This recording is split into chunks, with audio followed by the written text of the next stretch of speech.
Welcome to Mr. Biz Radio, biz talk for biz owners.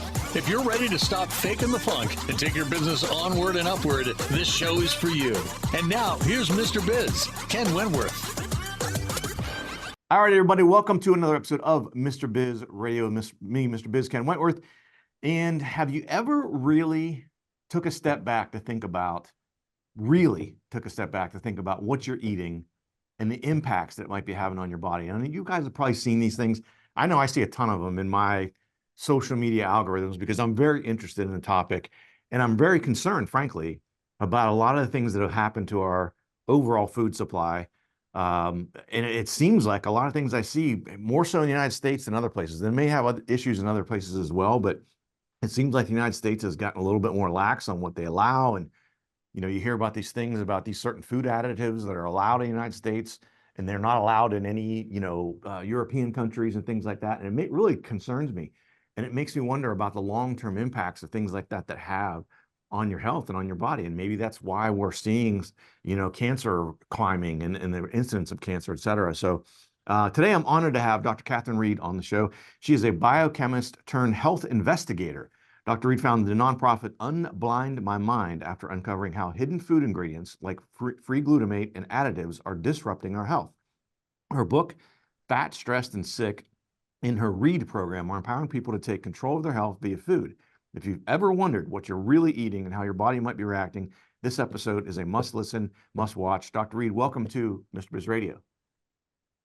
Thank you very much for having me. Yeah, so looking forward to this. Like I said, I really, anyone who knows me very well knows this is a legit concern of mine. I preach this stuff to my daughters. I send little snippets to like my wife, like, she'll buy one of the things we're guilty of, I'll fully admit, and I don't eat them anymore, but our kids love them, especially our youngest, is ramen noodles. And I hear things about ramen noodles and like how awful they are. And like, yes, they're convenient and they seem like they're kind of okay or whatever, but the things that are in the ramen noodles and things like that. So I shoot these things to my wife all the time. And it's funny, my wife, who's in healthcare, she's a nurse as well, but she finally, after, a year or so of me and I try not to overwhelm, right? But I probably more than I think, right?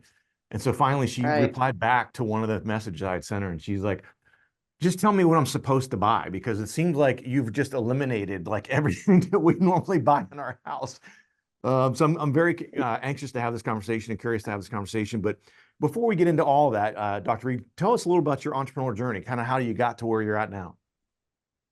Yeah, so, I started off in biotechnology, so I kind of, very much took a different path here. But it was my youngest diagnosed with autism that I, as a biochemist and a mom, just concerned about what was going on with her health, how could I do, something different? Because it was very difficult going through the medical system with respect to the autism diagnosis and getting care needs, whether it's education or medical.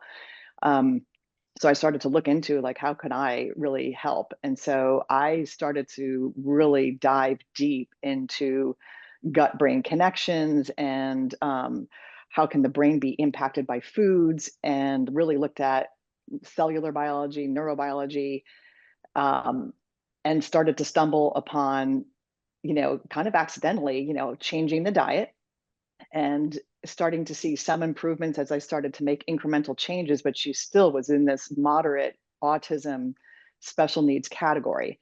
And it really took going into Google patents and starting to investigate food patents in terms of looking at the processing. And that was kind of my training in biotechnology, was to look at analytical method processing and how things were, being on proteins.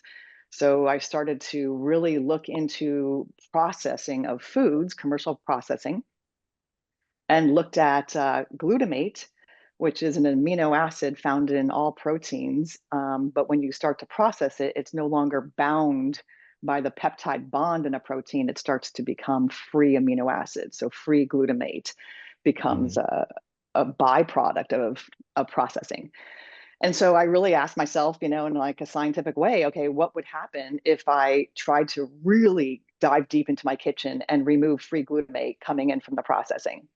So I went on the experimental journey with my daughter And the proof was in the pudding. I mean, it was unbelievable, the changes that I felt, right? So I was being motivated, and this is why I wanted to talk to the business, is like, in order to acquire that energy and that excitement and that passion, you need to feel, good.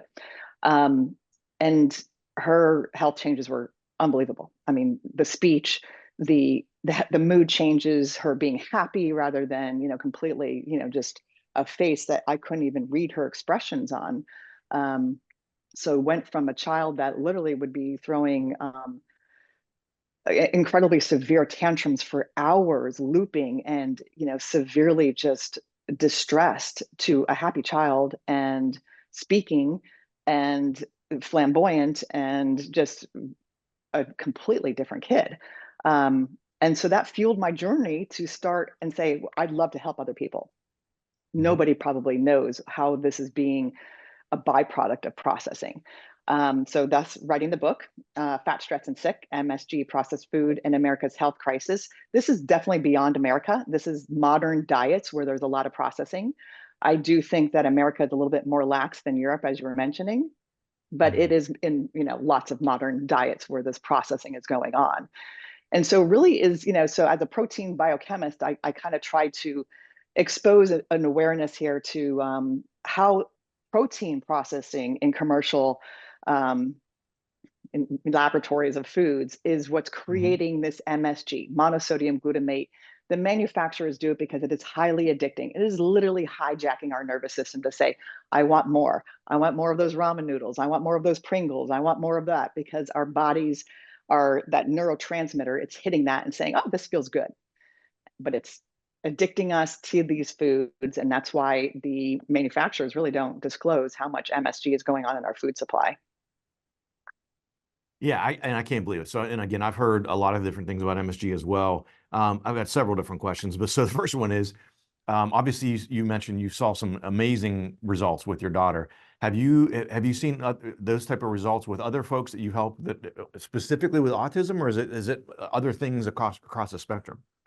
Yeah, really, if you look at the chronic, or, what is the root cause of many diseases, it's inflammation. And glutamate is associated with inflammation at high levels. So absolutely across the board. So I started with autism, and I see a lot of benefits with the autism community. And I have a special, heart interest in helping those with the on the autism spectrum.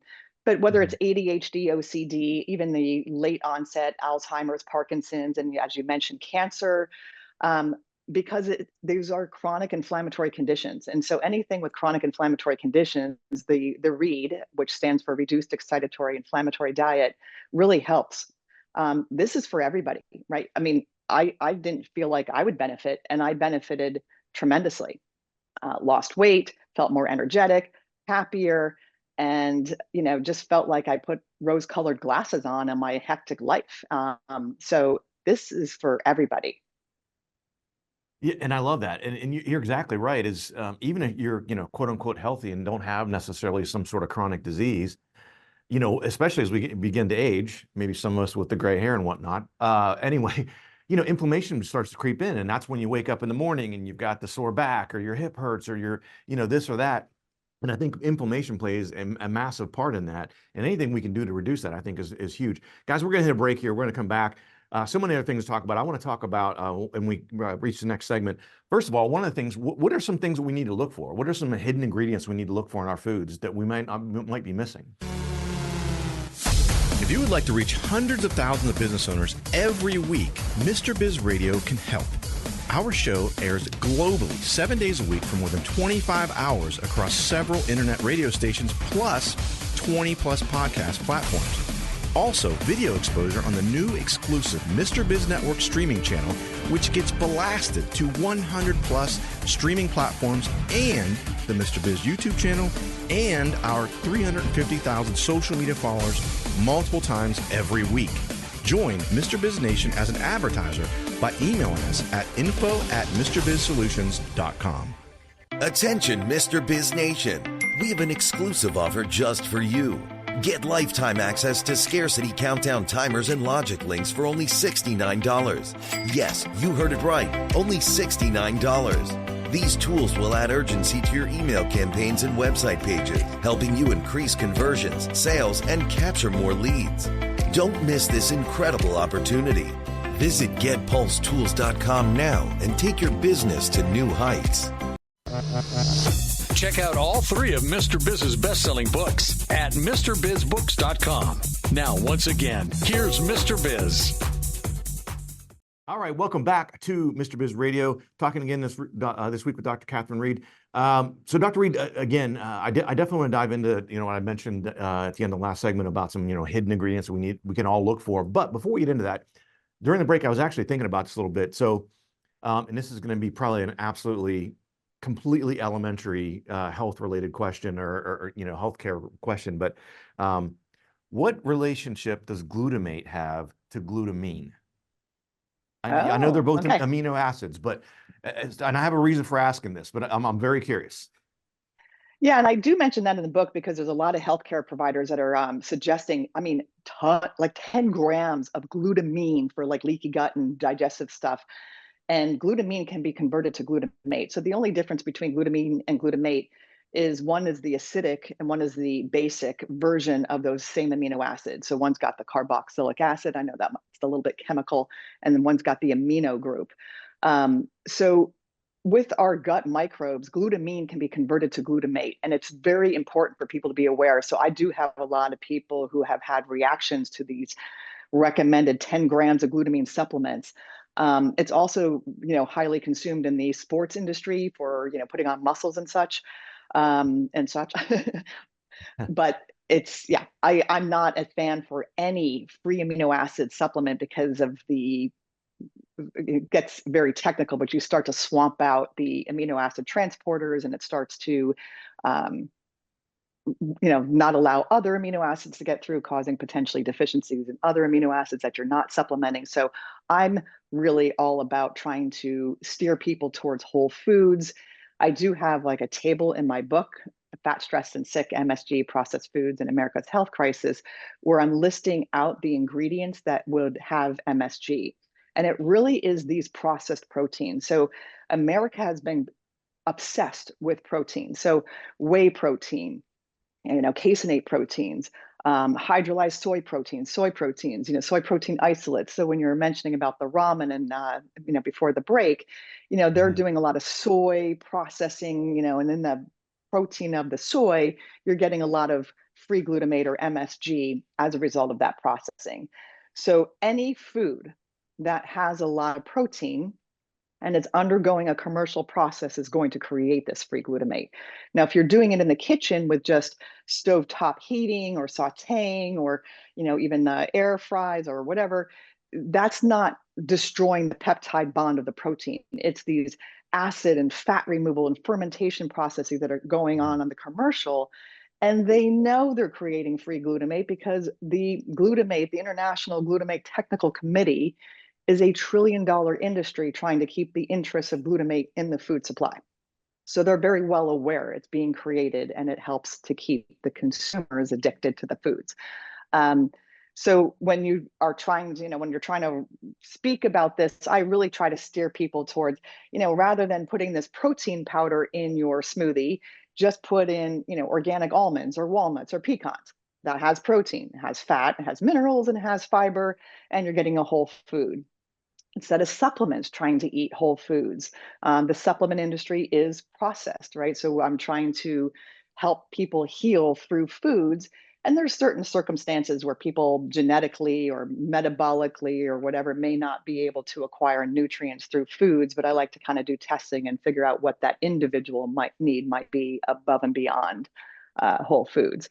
But when you were talking about your wife not knowing what to eat, that's how I started too. I literally went through the pantry and the kitchen, refrigerator and such, and I'm putting stuff in paper bags to give away to our nanny at the time, and it's like, get this stuff out.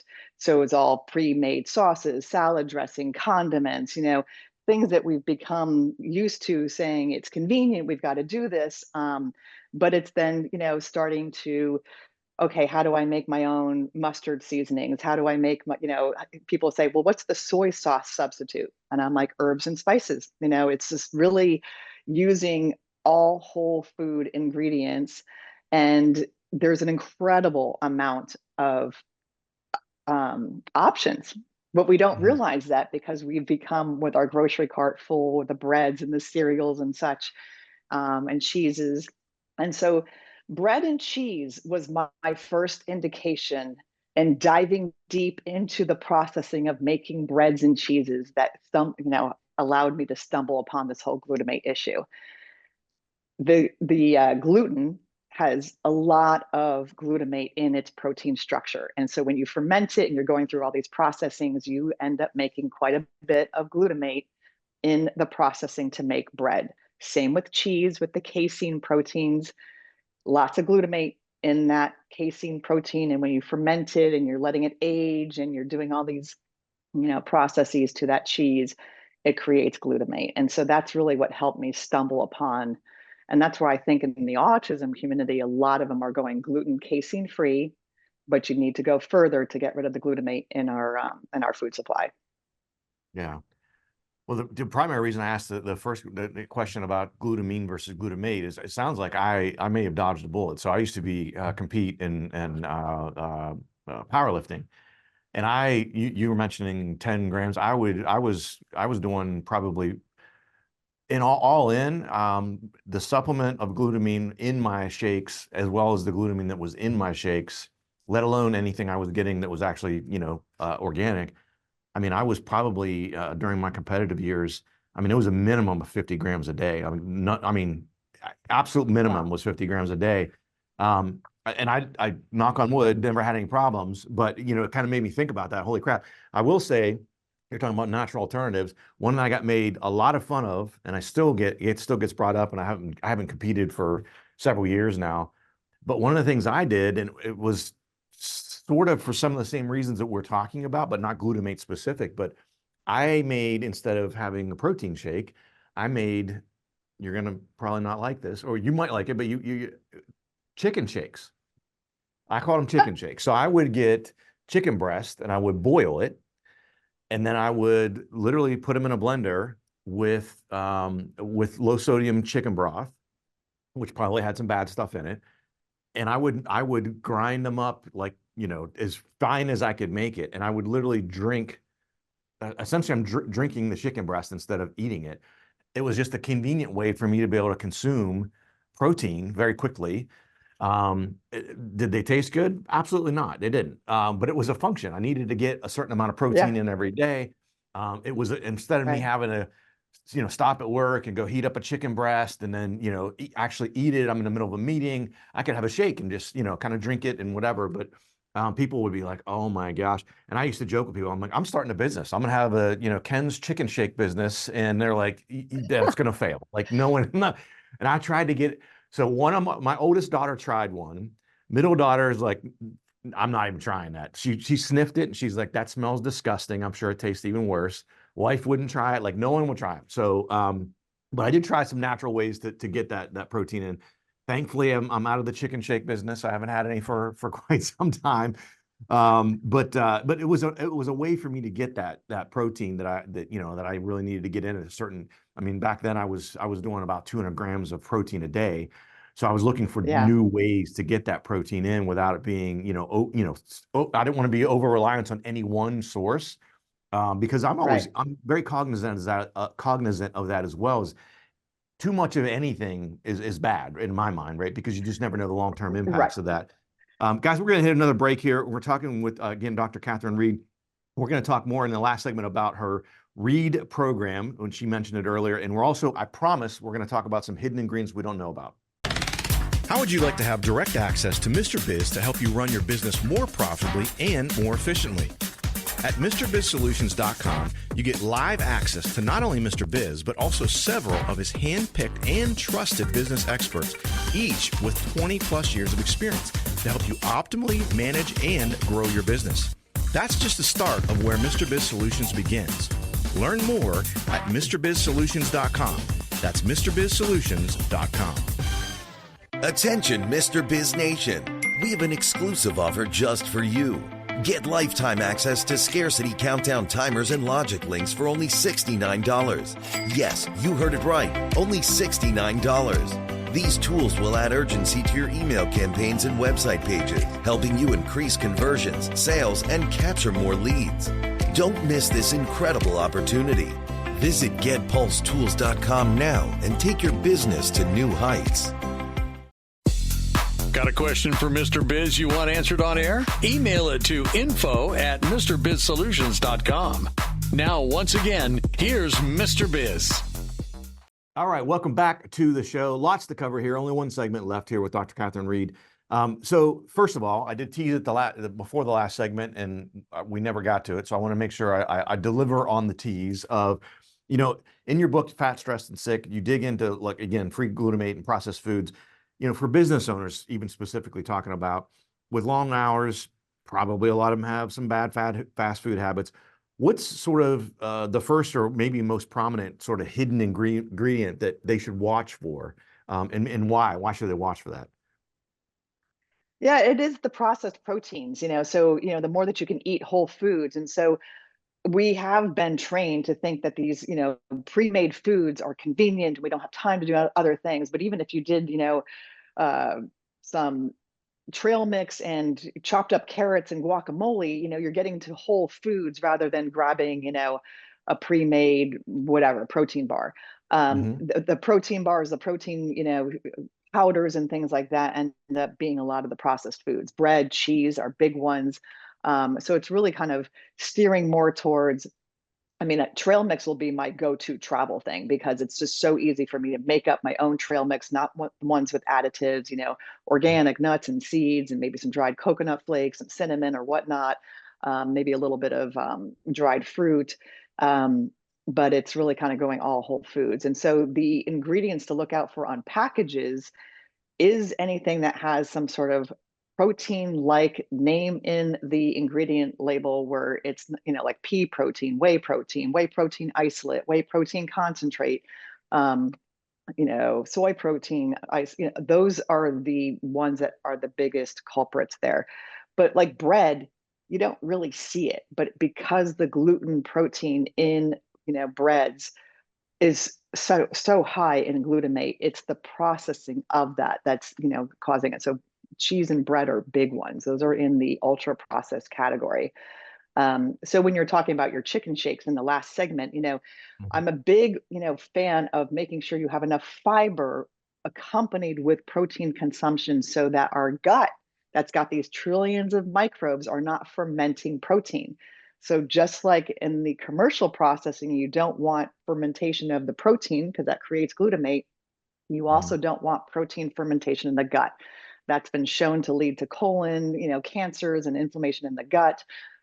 So with your chicken protein, fine, but if you're adding kale in there and maybe some, sunflower seeds or whatnot, you're getting the fiber so that the microbes are fermenting fiber and you're not fermenting protein. And I talk about that a lot in the book, is about the proportions of protein relative to fiber to make sure we're fermenting the right things in our gut. So that's in the Fat, Stressed, and Sick, MSG, Processed Foods in America's Health Crisis book. I really talk about, make sure you're not eating a lot of whole food protein without the fiber. And so, yeah, those are really what to look for on the ingredient labels. The more you go towards whole foods, when I'm doing lectures, I'll hold up like a Pringles can and trying to, dissect all the ingredients in like Doritos or Pringles, and then hold up an organic head of cabbage. You don't have to dissect all these ingredients on whole foods. It's organic. It's, look at it, no mold on it. Great, consume it.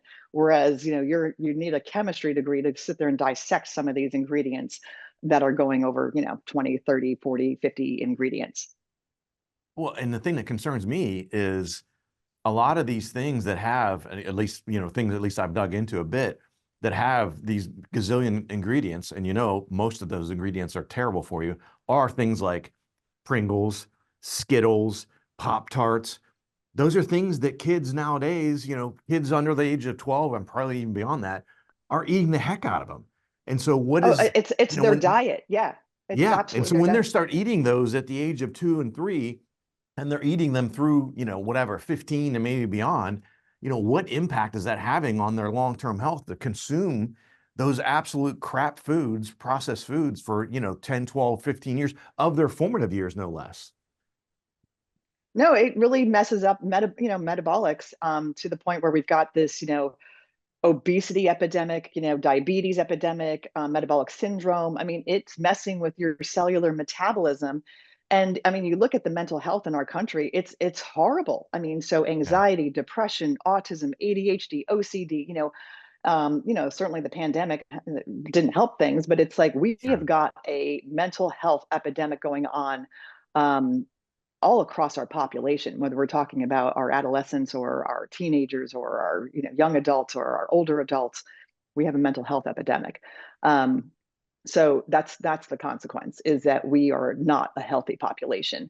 And so, when you're talking about a business, if you are the owner of the business, you're going to be a much more functional CEO or president if you're healthy and happy.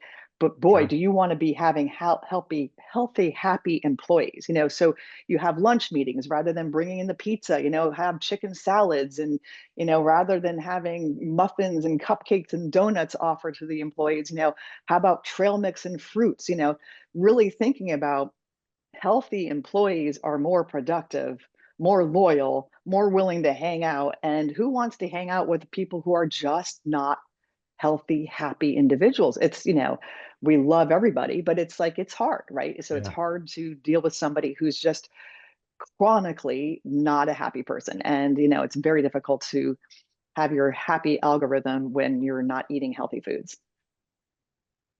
So we only got about 3 minutes left here. So this is probably a bit of a loaded question. It's probably something you can talk about for a half hour, but so again, I'm thinking about, a lot of our listeners and viewers are business owners, entrepreneurs, et cetera. Those folks, and you probably deal with this all the time and go, I'm just too busy. I don't have the time to cook from scratch. I don't have time for that, which is probably why they're, and again, I'm guilty of it too sometimes, of you just reach for what's most convenient. What's a realistic shift that someone can make, even this week to improve their health, their mindset, their energy, et cetera? Yeah, I mean, I love smoothies. So I have a bunch of smoothie recipes in my book, but I am a big fan of the high-powered blender Vitamix. I don't put chicken in there, but if you put nuts, seeds, vegetables, maybe some herbs and some fruit, blend it all up using water as your base, ice if you like it cold. And when I was commuting, like I used to commute an hour each way, I would bring a big old mason jar of smoothie, and that would be what I'd be commuting up there with. And I'd go to my lunch meetings and people would make fun of me saying, I'll only drink that if there's vodka in that, and they would call it my, lawn clippings or whatnot. But it's raw. You don't have to cook, and so that's one change that I tried to get everybody doing is if you can do smoothies in the morning, it replaces the need for a lot of the multivitamins. There's incredible whole food varieties. I show a table in the book about smoothies versus multivitamin and how you get your nutrient needs, So if a person was maybe, making one change, and you can even make it the night before, grab that sucker for your 5 a.m. commute or whatever before your workout, whatever. It's very easy to incorporate that into your routine. And if everybody was making one change, you would definitely, I mean, I saw a change with just doing that one step. Did it get us all the way? Nope. But that one step of adding smoothies to the routine is what really fueled me and motivated me, like, oh, this is the right thing to do. Yeah, and I would back that up 1,000% because, and that's something as far as convenience go. So you don't have to like every night make a smoothie. Like what I do now, even still, and I used to do, is I pre-make them for like on Sunday evenings. I pre-make them for the week. Like, okay, I'm going to need 6 of these for the week. Let's say I'll make 6 of them and stick them in my fridge. And in the morning, it's just like anything else that's super convenient. I just grab it and go. So you could, and there's so many things that are healthy for you, that are good for you, that you could stick into a smoothie, even if you only like 2 or 3 different kinds of fruit or something. There's so many different things you could put in that you would find something that is really good for you and you would like it and it would taste good. Unfortunately, we're out of time here, Dr. Reed, but I do really appreciate you coming on the show. It's fantastic information. Yeah, thank you for having me. Yeah, absolutely. Guys, thanks for watching. Thanks for listening. Have a fantastic rest of your week. And don't forget, as always, cash flow is king. To become part of Mr. Biz Nation, follow him on all social media platforms or never miss a show by going to MrBizRadio.com. If you prefer free video content, visit the Mr. Biz YouTube channel or check out his streaming channel, which is available on 100 plus streaming platforms at MrBizNetwork.com.